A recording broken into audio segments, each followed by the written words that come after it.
And now please welcome me in joining Dr. Graham Allison, Professor of Government at Harvard University, and the Honorable Mac Thornberry, Advisor on SCSP's Board of Advisors. The conversation will be moderated by David Sanger, National Security Correspondent for the New York Times.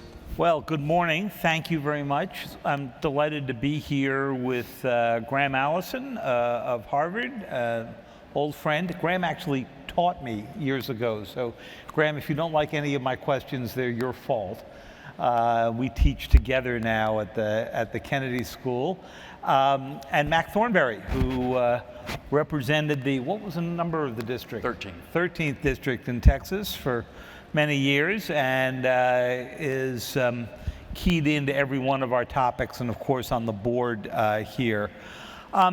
Let me start off by asking you both to give us your sort of net assessment of where we are in America's competitive scorecard here. Obviously, we think China first and foremost, though not only China. Graham, in your latest book, you talked a lot about the goals that China had for 2025, which they set in 2015. I think it was in 10 areas of competition, everything from autonomy to electric vehicles to quantum, AI, semiconductors. And when you go through that list, they had a pretty good decade. Not perfect, but a pretty good one. So tell us, you think, where we stand. So thank you, and it's a pleasure and honor to be here as part of the group, and especially with the two of you. So I would say that the big message that we haven't received, most of the strategic community, is that China has arrived. It's no longer just emerging. It's arrived as a full spectrum peer competitor. In the National Intelligence or Threat Assessment each year, the community keeps trying to insist they're a near peer competitor. I would say, give it up. They've arrived, okay? And I make 3 points. The first point, at the big picture level, we should recognize and have to recognize that this is the fiercest Thucydidean rival a ruling power has ever seen. China has risen faster and further in more dimensions than any country ever in history. So what's happened over the last generation is that a country that was at the beginning of the century, we could hardly find in our rearview mirror, it was so far behind in almost every race, is now, we can't find them in the rearview mirror because they're either beside us or in some of the competitions even ahead of us. So I would say that's the defining feature of the past 25 years and the next 25 years. The second, to your net assessment, I think we need to be clear-eyed and clinical about the proposition of where the two parties stand in various rivalries. So I've compared this to like a geostrategic Olympics. So there's various events, and you can see where do the parties stand. In the first ever, in modern Olympics, China, the first ever medal they won in the modern Olympics was in 1984 at Los Angeles. At the last Olympics, they won the same amount of gold as we did. We still won the most medals overall, but this has been a surge that's just not to be seen. In the AI space, to take one of the 10 areas that they identified in 2015 for competition, as Eric Schmidt said from the stage here yesterday, in the latest leaderboard rankings, which is a ranking that's given on the performance of the various AI machines, DeepSeek's reasoning model last week came out number 1. So even in the AI space where they couldn't be seen in 2015, it was just emerging, have become a serious competitor. So I think the second point is, if we're clear-eyed in a net assessment in each arena, we should recognize that with the current system, they have caught up dramatically, and there's no reason, if we look at the trend lines and the drivers, to expect that that should change in 2030, 2035, if we leave everything else the same. Okay? And then finally, the third big idea that I think is relevant here is competitive strategies, which was an old idea at the Defense Department, but that we basically gave up when we thought we were a unipolar power. But competitive strategies, the idea was take systemic American strengths, particularly ones that are aligned with systemic weaknesses of an adversary, and ask what are our systemic strengths and what are the systemic weaknesses in the Chinese story, and what can we do to strengthen our strengths and certainly not undermine them, and what can we do to accentuate the weaknesses. So for example, one of our greatest strengths is that we can recruit the most talented people in the world from all 8 billion people, starting with 1.4 billion Chinese. They can come to a free country where they can realize their dreams. They've actually been the motor, the secret sauce, for a lot of what's happened in the dominance of American science and technology since World War II. So Einstein and the bomb didn't come from, born in America. Yep. And that's been a story that's gone. Musk didn't get born. So people come here and realize their dreams. We should be recruiting them like basketball coaches recruit guys, not. So I could go on. We'll come back to the recruiting versus discouraging in a moment. Mac, let me ask you to do sort of your same breakdown, but also a little bit as you do this, tell us a little bit about how you think your former colleagues would do the breakdown as well. In other words, the ones who are still in office today. As I step back and try to look at the bigger picture, really 3 things stand out. One is our adversaries are cooperating like they never have before. And so if we think about tools like sanctions and whatnot, they are less effective if one adversary can help another and make up for any problems created by the sanctions. And we know the obvious examples: China helping Russia and Ukraine, North Korea sending troops, Russia helping the Houthis, Iran helping Russia with their drone program. So that cooperation is a major factor that is different and challenging. Secondly is just the pace of technological advancement. I've learned a lot of things at this conference so far, but if you step back, we are not taking advantage of the advances in technology, but it also presents new and different kinds of threats to us. And as Graham was talking out, if you look at X number of technologies, the Chinese in particular could be seen as significantly ahead of us. But that pace of technological change is another strategic factor, I think, that's really important. And lastly, I would say we have taken our eye off the ball. For 80 years, in a lot of ways, we have been propelled by the tragedy of World War II to do things that were somewhat against our nature. And that's faded. We don't teach history as much. I think too many of my former colleagues on the Hill don't remember some of not only what we did, but why we did it. And the truth is that not only are we doing some of this to ourselves, but the adversaries are doing it to us with bot farms, with various information campaigns that cause us some difficulty. So you put those things together, and I think I would come down exactly where Graham is. We were way ahead, and now we're behind in some areas, and it's really close, and we've got to change our trajectory, or it's going to go the other way. Okay, so if you arrived in Washington from Mars and you were looking at this competition, you would be saying, okay, here we have, Graham, what you call a status quo power. You have a rising power, and I would say in India, another one, but let's just China. And you're going to say, okay, how are you going to regain your lead so that at least in a few of those 10, you once again see your competitor in the rearview mirror, not in the side view mirror.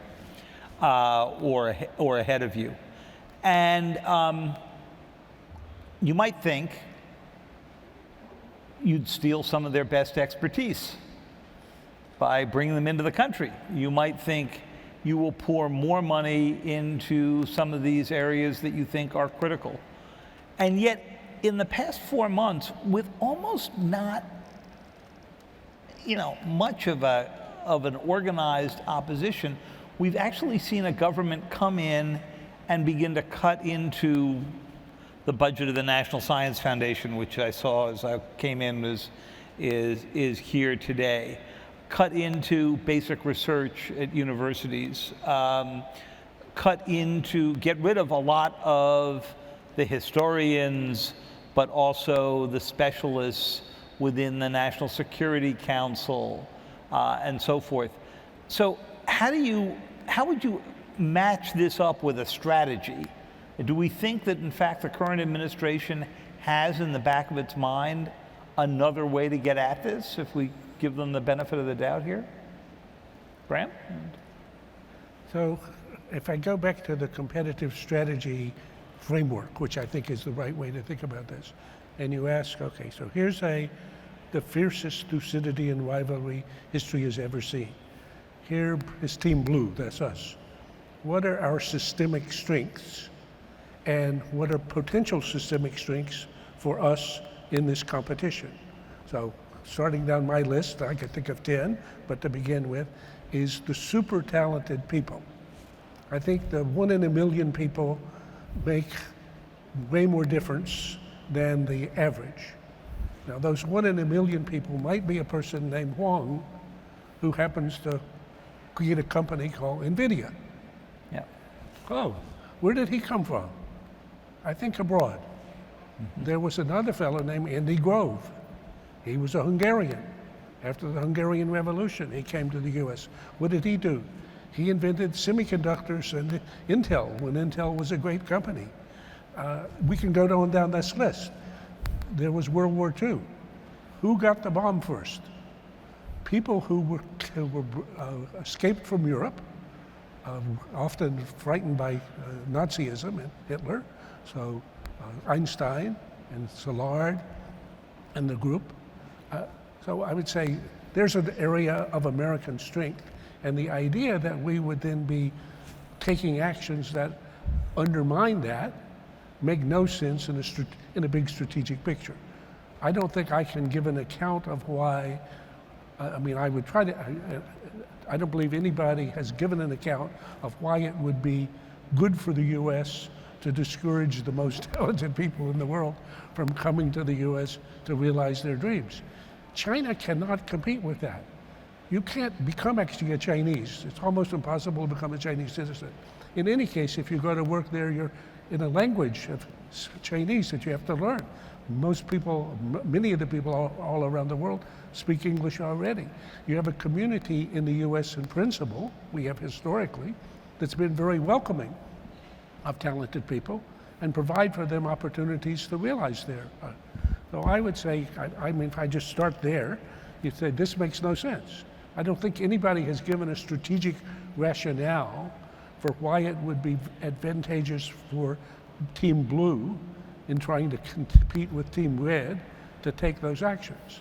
So Mac, you've been in a particularly interesting position because you sit here among a crowd that, my guess is, looking out here, very few people would argue with Graham on the substance here.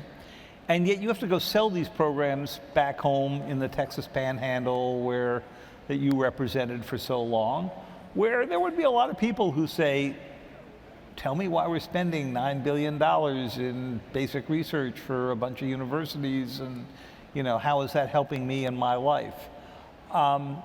So bridge that gap and also try to explain to us, if you took Graham's pretty compelling case here to your former colleagues, or the ones who are currently sitting in the House, what do you think you'd hear back?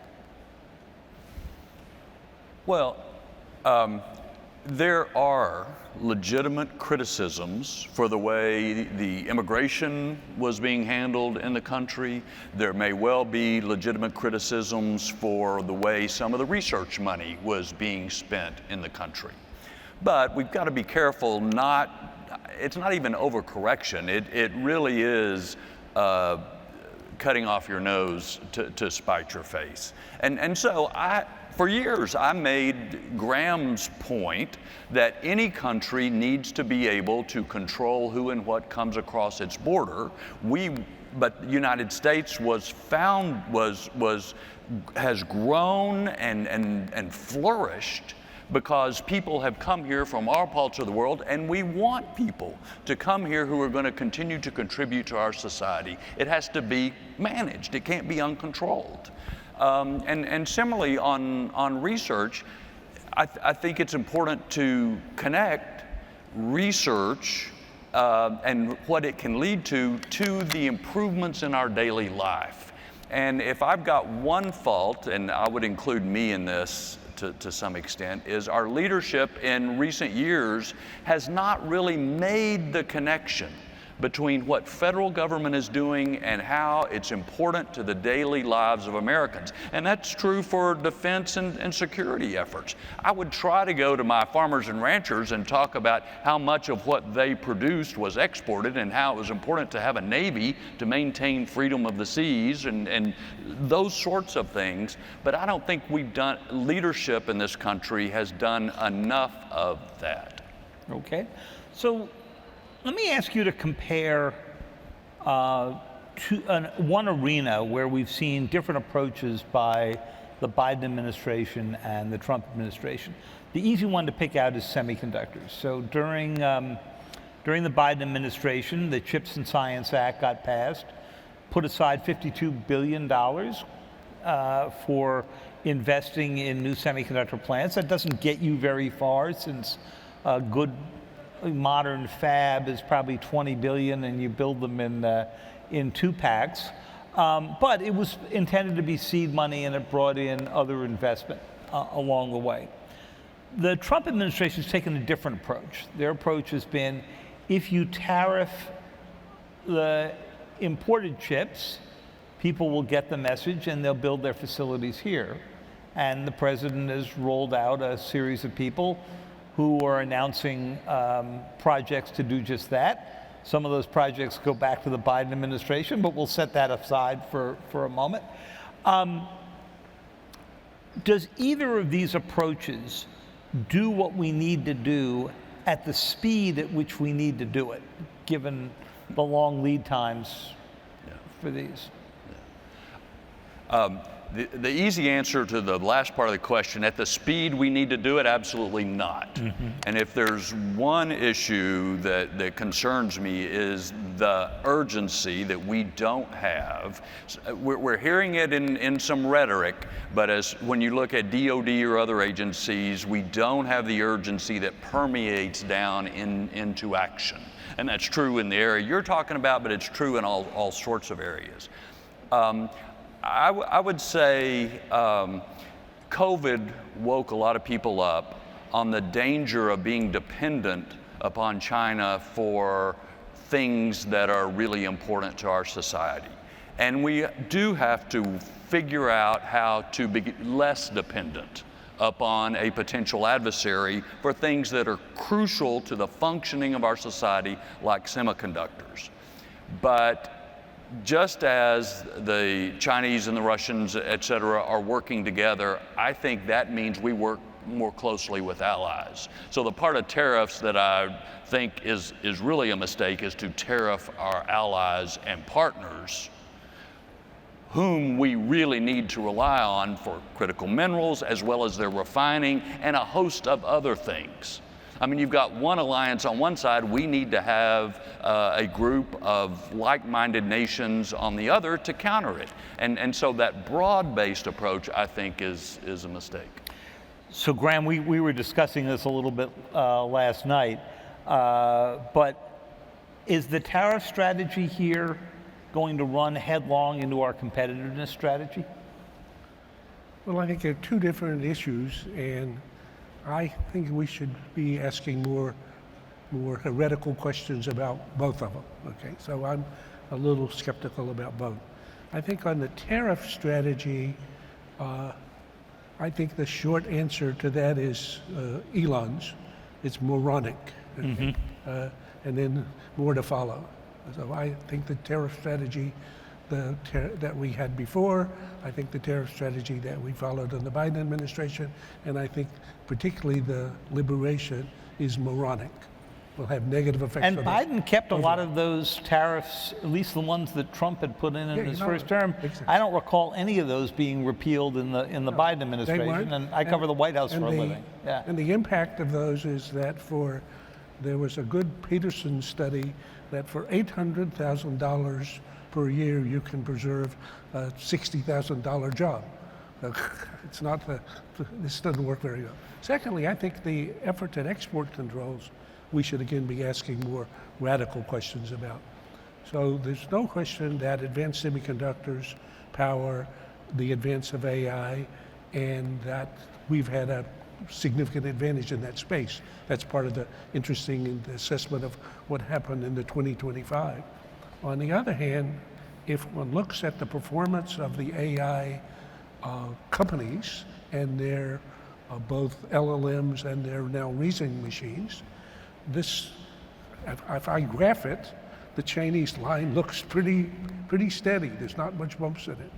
And people like Wong, the guy that runs NVIDIA, argues that for anything like advanced semiconductors, the ability of the government to adapt and adjust controls will basically just be noise and an interruption in what's going to otherwise happen in business. So he argues that this has been a big mistake, both in the Biden administration and in the Trump administration. Now, of course, he's talking his book, because he wants to sell chips to everybody, anywhere, all the time. But I think looking at it and saying, here you have a very motivated seller, NVIDIA, smart guys working hard. You have a very motivated buyer, China. You have an item that is also in international trade. And unless it's an item of which you need only a very, very, very few, the ability of government to be agile and adaptive enough to constrain the exports in a way that makes a significant difference is a question mark. So I would say it needs to be looked at in a much, much harder. We're having actually an interesting discussion and debate about that now at the Kennedy School, because since Jake Sullivan has come as the first Kissinger professor, and Jake has been kind of the architect. The architect of the export strategy, yeah. Well, I've got a sheaf of more questions for you, but unfortunately we are out of time for what's been a really great discussion, and I want to thank you both for spending the time and giving us this set of overview. I think it'll help frame the rest of the conversations today. Thank you very much.